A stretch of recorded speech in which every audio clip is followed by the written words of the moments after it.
Power star, AP deputy CM Pawan Kalyan వెండితెరపై మెరిసి దాదాపు 2 ఏళ్లు దాటింది. దీంతో తమ దేవుడు ఎప్పుడెప్పుడు బిగ్ స్క్రీన్ పైకి వస్తాడా అని అభిమానులతో పాటు నార్మల్ ఆడియన్స్ కూడా ఎదురుచూస్తున్నారు. 2024 ఎలక్షన్‌లో పవర్ స్టార్ గేమ్ చేంజర్‌గా మారారు. అతను ఇప్పుడు పాన్ ఇండియా పొలిటీషియన్‌గా తన సత్తా చూపిస్తున్నాడు. తాను డిప్యూటీ సీఎం అవ్వడం వల్ల, చాలా బిజీగా ఉండిపోవడం వల్ల ఎలక్షన్‌కి ముందు కమిటైన సినిమాలకు బ్రేక్ పడింది. దీంతో మా హీరో ఎప్పుడెప్పుడు షూటింగ్ ఫినిష్ చేస్తాడా అని కళ్ళు కాయలు కాచేలా ఎదురుచూశారు ఫ్యాన్స్. ఏ రాజకీయ ఫంక్షన్‌కి వెళ్ళినా అక్కడ ఓజీ, ఓజీ అంటూ గోల చేసేవారు. చెప్పాలంటే పవన్ కళ్యాణ్ కూడా ఈ గోలకి ఒకింత అసహనం వ్యక్తం చేసేవారు. దీంతో ఎలాగైనా ఒప్పుకున్న సినిమాలు పూర్తి చేసేలా నిర్ణయించుకున్నారు డిప్యూటీ సీఎం. మొదటగా ఎంతో కాలంగా సెట్స్ మీద ఉన్న హిస్టారికల్ మూవీ అయిన 'హరిహర వీరమల్లు' సినిమాకి డేట్స్ ఇచ్చారు. మొత్తానికి ఆ సినిమాకు గుమ్మడికాయ కొట్టేశారు పవన్ కళ్యాణ్. ఈ సినిమాపై మొదటి నుంచి పవన్ ఫ్యాన్స్‌లో పెద్దగా అంచనాలు లేవు. పైగా మా హీరోకి ఈ హిస్టారికల్ మూవీ సెట్ అవుతదా అని ఫ్యాన్స్ ఆలోచనలో పడ్డారు. కానీ సినిమా నుంచి ఏదో ఒక సాంగ్ బయటకు రావడం, ఆ పాటలు పర్వాలేదు అనిపించడం, పైగా ఈ సినిమా దాదాపు 10 సార్లు పైనే వాయిదా పడడం పవన్ కళ్యాణ్ ఫ్యాన్స్‌లో ఉన్న ఊపు కాస్త చల్లారిపోయింది. అదే సమయంలో డిస్ట్రిబ్యూటర్స్ బంద్ అని చెప్పడం, 'హరిహర వీరమల్లు'పై కావాలనే కుట్ర చేస్తున్నారు.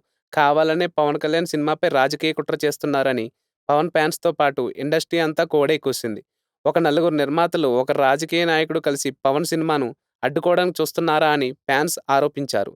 ఈ గొడవ మొదలడం అది కాస్త పవన్ కళ్యాణ్ దగ్గరికి వెళ్లడం, ఈ ఇష్యూ మీద పవన్ కళ్యాణ్ ఒక నోట్ విడుదల చేయడం, ఆ నోట్‌లో ఇండస్ట్రీ గిఫ్ట్ ఇచ్చినందుకు చాలా థాంక్స్ అని అనడం, ఈ ఇష్యూ మీద పవన్ కళ్యాణ్ చాలా సీరియస్‌గా ఉన్నారని తెలిసింది. అసలు ఈ కుట్ర వెనక ఎవరున్నారు అనే అంశంపై జనసేన మంత్రి కందుల దుర్గేష్ కమిటీ వేశాక ప్రొడ్యూసర్ ఉన్నారని తేలడం, వాళ్ళ పేర్లు బయటకు రాగానే నేను కాదంటే నేను కాదు అంటూ అల్లు అరవింద్ ఆ నలుగురిలో నేను లేను అని చెప్పడం, తర్వాత దిల్ రాజు ప్రెస్ మీట్ పెట్టి నేను లేనని చెప్పడంతో పాటు జనసేన నేత పైన ఆరోపించడం, అలా ఒకరి మీద ఒకరు ఆరోపణలు చేసుకున్నారు. అలా పూర్తిగా ఆ వివాదం సర్దుకుంది. ఇదిలా ఉండగా పవన్ కళ్యాణ్ అభిమానులు ఎంతో కాలంగా ఎదురుచూస్తున్న 'హరిహర వీరమల్లు' ట్రైలర్ రానే వచ్చింది.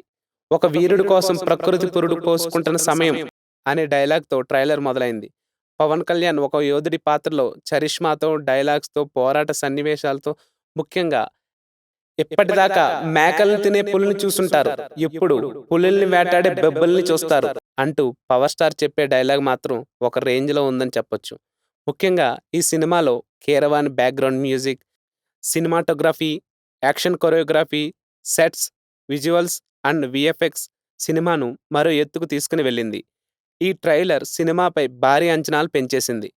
పవన్ మొట్టమొదటగా ఒక హిస్టారికల్ మూవీలో కనిపించబోతున్నారు. ఈ సినిమా మొదటగా డైరెక్టర్ క్రిష్ పట్టాలెక్కించగా, కొన్ని అనివార్య కారణాల వల్ల ఈ ప్రాజెక్ట్ నుంచి క్రిష్ తప్పుకున్నారు. తర్వాత పవన్ కళ్యాణ్ పొలిటికల్‌గా బిజీగా అతను డిప్యూటీ సీఎం కావడం, ఈ మూవీ బడ్జెట్ ఎక్కువైపోవడం, ఈ ప్రాజెక్ట్‌లోకి నిర్మాత ఏఎం రత్నం కొడుకు డైరెక్టర్ జ్యోతికృష్ణన్ మొదలుపెట్టడం, పవన్ కళ్యాణ్ బిజీగా ఉండడం, కొన్ని కారణాల వల్ల ఈ ప్రాజెక్ట్ డిలే అవుతూ వచ్చింది. ఇక ఈ సినిమాపై ఎన్నో విమర్శలు రావడం, దాదాపు 5 సంవత్సరాల పాటు కష్టపడి ఎట్టకేలకు సినిమాను పూర్తి చేశారు. మొదటగా పాటలను రిలీజ్ చేసి సినిమాపై కొంత హైప్‌ను క్రియేట్ చేశారు.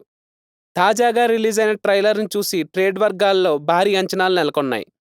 మెగా సూర్య ప్రొడక్షన్స్ బ్యానర్‌లో 'హరిహర వీరమల్లు' చిత్రం దాదాపు 250 కోట్ల బడ్జెట్‌తో రూపుదిద్దుకుంది. ఏఎం రత్నం నిర్మాతగా వ్యవహరించారు. నిధి అగర్వాల్ హీరోయిన్, బాబీ డియోల్ విలన్‌గా నటించారు. ఇప్పటికే ఈ చిత్రం 10 సార్లు పైనే వాయిదా పడింది. మొదటగా పెద్దగా అంచనాలు లేకపోయినా ట్రైలర్‌తో సినిమాపై భారీగా అంచనాలు పెంచేసింది. ఈ ట్రైలర్ పవన్ కళ్యాణ్ అభిమానులకు ఉత్సాహాన్నిచ్చింది. ఈ సినిమాను ఈ నెల జూలై 24న ప్రపంచవ్యాప్తంగా రిలీజ్ చేయబోతున్నారు.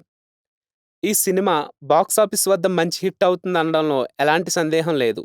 ఇక ఈ సినిమా స్టోరీ విషయానికొస్తే ట్రైలర్‌లో మొదట్లో చెప్పగానే చెప్పేశారు. ఒక యోధుడి తిరుగుబాటు అని. ఈ సినిమాలో స్క్రీన్ ప్రెజెన్స్ చాలా బాగుంది. అలాగే పవన్ కళ్యాణ్‌కు తన స్టార్‌డమ్ తగ్గట్టుగానే డైలాగులు రాశారని స్పష్టంగా తెలుస్తుంది. తాను చెప్పే డైలాగ్స్, ఫైట్స్, యాక్షన్ సన్నివేశాలకు థియేటర్లు బద్దలైపోవడం ఖాయం. ఇక ఈ సినిమాలో విలన్‌గా బాబీ డియోల్ నటిస్తున్నాడు. మూవీ క్లైమాక్స్‌లో అయితే యాక్షన్ పీక్‌లో ఉంటుందని చెప్పొచ్చు. పవన్ కళ్యాణ్ ఆ కత్తులు పట్టుకుని ఫైట్ చేస్తుంటే, ఇంకా కీరవాణి ఇచ్చే బ్యాక్‌గ్రౌండ్ స్కోర్ పవన్ కళ్యాణ్ ఎలివేషన్‌కి మాత్రం కనెక్ట్ అయితే ఫ్యాన్స్‌కి మాత్రం పూనకాలు రావడం మాత్రం పక్కా. పవన్ కళ్యాణ్‌కున్న అంత ఫ్యాన్ బేస్ ఈ దేశంలో ఎవరికీ లేదని చెప్పొచ్చు. పవన్ కళ్యాణ్ మొదటి రోజు ఓపెనింగ్స్ ఎంత భారీగా ఉంటాయో తెలిసిందే. ఈ సినిమాకు ఏమాత్రం హిట్ టాక్ వచ్చిందో సినిమా బాక్సాఫీస్ వద్ద ఊచకోతే అని చెప్పొచ్చు. ఇక తర్వాత సినిమాల సంగతి విషయానికొస్తే 'ఓజీ', 'ఉస్తాద్ భగత్ సింగ్' ఇంకా 'ఓజీ' విషయానికొస్తే ఈ సినిమా గురించి ఫ్యాన్స్‌తో పాటు టీఎఫ్ఐ మొత్తం ఎదురుచూస్తుంది. గ్యాంగ్‌స్టర్ రోల్‌లో కనిపించబోతున్నారు పవన్ కళ్యాణ్. డైరెక్టర్ సుజీత్ మేకింగ్‌తో ఈ సినిమా మీద భారీ ఎక్స్‌పెక్టేషన్ ఉన్నా 'ఓజీ' గ్లింప్స్‌తో ఈ సినిమా ఎప్పుడెప్పుడు వస్తుందా అని ఎదురుచూస్తున్నారు. అతిశయోక్తి కాకపోతే 'ఓజీ' సినిమాకి ఉన్నంత ఎక్స్‌పెక్టేషన్ మిగతా సినిమాలకు పెద్దగా లేవని చెప్పవచ్చు. ఈ సినిమా షూటింగ్ ఆల్మోస్ట్ కంప్లీట్ అయిపోయింది. ఇక 'ఉస్తాద్' విషయానికొస్తే 'గబ్బర్ సింగ్'తో బ్లాక్ బస్టర్ ఇచ్చిన హరీష్ శంకర్ ఈసారి ఏం మ్యాజిక్ చేస్తాడో చూడాలి. ఇదే కాదు, రీసెంట్‌గా పవన్ కళ్యాణ్ బ్రో డైరెక్టర్ 'సముద్రఖని'తో కూడా మూవీ చేయబోతున్నట్లు వార్తలు వస్తున్నాయి. ఏది ఏమైనా కానీ 'హరిహర వీరమల్లు' సినిమాతో పవన్ కళ్యాణ్ అభిమానులు పండగ చేసుకోవడం పక్కా.